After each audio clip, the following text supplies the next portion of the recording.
Good morning friends, लक्ष्य education channel में आपका बहुत बहुत स्वागत है। देखिए कक्षा 9वीं गणित का प्रश्न पत्र है फ्रेंड्स, त्रैमासिक परीक्षा 2022-23।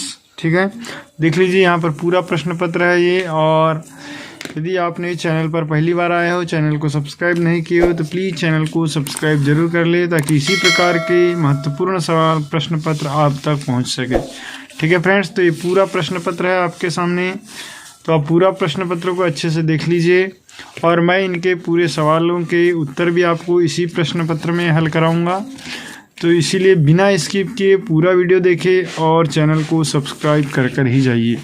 ठीक है, और वीडियो पसंद आए तो अपने दोस्तों को ज़रूर शेयर करें। तो देखते हैं फ्रेंड्स, पहला क्वेश्चन। सबसे पहला क्वेश्चन है हमारे पास कि सही विकल्प चुनकर लिखिए, निम्नलिखित में से कौन सी परिमेय संख्या है। देखिए परिमेय संख्या पूछा है, तो परिमेय का मतलब जो बटे में लिखा रहता है P बटे Q के रूप की जो संख्या होती है उसको हम परिमेय संख्या कहते हैं। तो देखिए P बटे Q में यहाँ पर इसके भी बटे में सब आ जाएगा। ठीक है, और 0 के बटे में 0 भी एक परिमेय संख्या है, 1/2 भी परिमेय संख्या है, तो उपरोक्त सभी ये उत्तर हो जाएगा हमारा। उसके बाद निम्नलिखित में बहुपद है, तो बहुपद देखिए इसमें वर्गमूल लगा हुआ है, इसमें ये पूरा कट जाएगा। यहाँ पर ये भी बहुपद है, इनमें से कोई नहीं, तो यहाँ उत्तर स आ जाएगा। ठीक, निम्नलिखित में से कौन सी परिमेय संख्या 1 और 2 के बीच में है। तो 1 और 2 के बीच में जो है वो कौन सी है। देखिए 4/3 और 7/2 ये तो नहीं है, दोनों बाहर हैं। अब 1 से अधिक और 2 के बीच, 2 से कम मतलब ये आएगी फ्रेंड्स, ये नहीं है। ये 3 का भाग देंगे तो 1 दशमलव कुछ आएगा, तो उत्तर आ जाएगा स। फिर है बहुपद 4x का क्यूब ऋण 5x पर 4 की घात धन 6x का वर्ग ऋण 1 की घात है। तो जो सबसे बड़ी घात होती है वो बहुपद की घात कहलाती है। तो देखिए यहाँ सबसे बड़ी घात 4 की घात है, इसीलिए उत्तर आ जाएगा अ। फिर है बहुपद 1 ऋण 2x का शून्यक है, इसका शून्यक। तो शून्यक देखिए इसको इस तरीके से आप ज्ञात करेंगे। शून्य ज्ञात करना है तो इसको पूरा 1 - 2x = 0 रखेंगे। ठीक है, जब इसको 0 के बराबर रखेंगे, इसका पक्षांतरण करेंगे फ्रेंड्स, तो ये हो जाएगा 1 = 2x और 1 से बराबर हो जाएगा 2 का भाग इधर जाएगा तो 1/2, तो शून्यक हो जाएगा 1/2, तो उत्तर आ जाएगा हमारा द। फिर है वर्गमूल a प्लस वर्गमूल b इंटू a वर्गमूल a माइनस वर्गमूल b। तो यहाँ फार्मूला लग जाएगा a minus b into a plus b = a² minus b²। ये वाला फार्मूला लग जाएगा, तो ये क्या हो जाएगा a² माइनस b², इसमें वर्गमूल का स्क्वायर आ जाएगा, तो वर्गमूल से वर्ग कट गया, तो क्या आ जाएगा उत्तर a माइनस b, तो हमारा उत्तर हो जाएगा ब। ठीक है, इसके बाद देखिए रिक्त स्थानों की पूर्ति कीजिए, सबसे छोटी प्राकृत संख्या। तो सबसे छोटी जो प्राकृत संख्या होती है वो होती है 1। फिर है बहुपद 0 को खालिस्तान बहुपद कहा जाता है, तो इसको क्या कहा जाता है, 0 है, इसको कहा जाता है शून्य बहुपद। फिर है 16 पर 1/2 की घात। 16 पर 1/2 की घात का मतलब हुआ वर्गमूल 16 और इसका मान होता है 4, तो इसका उत्तर आ जाएगा यहाँ पर 4। फिर है वर्गमूल 2 एक खालिस्तान संख्या है, तो ये अपरिमेय संख्या है। फिर है बहुपद 1 से ऋण 3 का शून्यक खालिस्तान है। देखिए 1 से ऋण 3 इसी प्रकार निकालेंगे, 1 से ऋण 3 बराबर 0, तो 1 से बराबर -3, इसका उत्तर आ जाएगा -3। फिर है 2 परिमेय संख्याओं के मध्य खालिस्तान परिमेय संख्या होती है, तो अनंत होती है। फिर है अचर बहुपद की घात खालिस्तान होती है, तो अचर बहुपद की घात जो होती है वो 0 होती है। ठीक, तो इस तरीके से प्रश्न 1 और 2 कंप्लीट हुए। इसके बाद देखते हैं प्रश्न क्रमांक 3। पहला सही जोड़ी बनाई है, तो देखिए ऋण 6 धन 3 दोनों को जोड़ेंगे फ्रेंड्स, तो ये घट जाएंगी क्योंकि एक ऋणात्मक है दूसरी धनात्मक है, तो ये उत्तर आ जाएगा ऋण 3, जो कि ऑप्शन नंबर यहाँ कहाँ है, ये बी में। फिर है ऋण 5 गुणित ऋण 4 4 5 20, तो धन 20 हो जाएगा इसका उत्तर। फिर आ जाएगा 1/4 1/4 का देखिए यहाँ पर 1/4 का क्या दिया हुआ है, 2/8 दिया हुआ है। ठीक है, क्योंकि 2 का गुणा दोनों में कर दी, तो 2 1 2 बटे में 2 चौके 8, तो ये हो जाएगा 2/8 ही आ जाएगा। फिर है 2/100 का भाग देंगे, तो देखिए 2 0 है, तो दशमलव के बाद 2 0 लग जाएंगे, तो ये उत्तर आ जाएगा सी वाला। 0.02, फिर है 0.01, तो दशमलव की 1 और एक अंक का 1 शून्य, तो 1/10, ये उत्तर ए वाला आ जाएगा। फिर है -2 भागित -2, तो एक बार भाग जाएगा तो उत्तर आ जाएगा 1, ई वाला। तो इस तरीके से सही जोड़ी कंप्लीट हो जाएगी।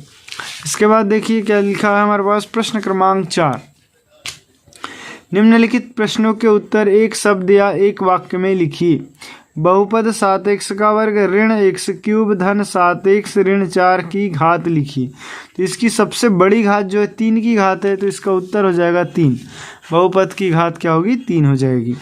फिर है 5 वर्गमूल 5 और 2 वर्गमूल 5 का गुणनफल लिखिए।